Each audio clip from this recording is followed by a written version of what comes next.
Mark, was Byron clearly DeAnthony? Do you have a update on DeAnthony? First of all, the first play of the game. I do not. Was Byron slated to get that much work anyway? Were you going to use him, clearly right out of the gate anyway? We had some packages that he was in on. I would be lying if I said how many carries did he end up with.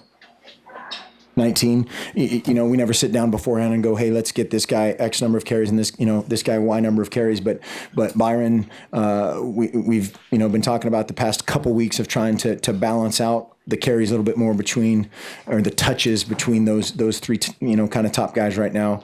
But putting a number on it, no. Back here, we got Efo now in here as well. Back and back.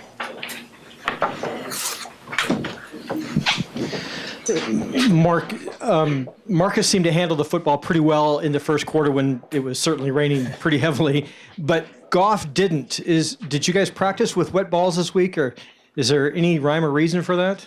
Playing on the beach as a kid, I think, was paying off.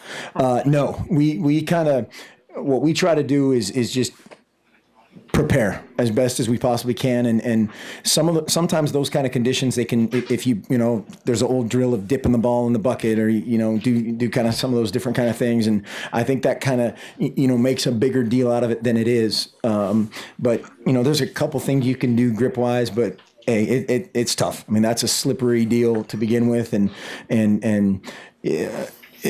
who knows? There's no magic formula for dealing with that kind of situation. Guys with huge hands, guys with little hands, sometimes can control it. Counterintuitive to what you'd think, but who knows? How about that answer? Anthony's in here as well, right down here in front, John.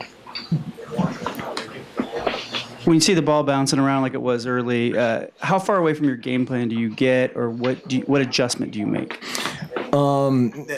You talk. It's kind of one of those things of Marcus was handling the ball fairly well, and we had a couple of drops. Then he, a couple of sail on you, and then it's kind of in your head, and it's a legitimate deal. That ball gets heavier. It's hard to finish the throw on your index finger as a quarterback, and so you just try to judge kind of all those things. And then in our game, in our kind of offense, how much of the read element do you either limit or eliminate, and that was kind of ongoing.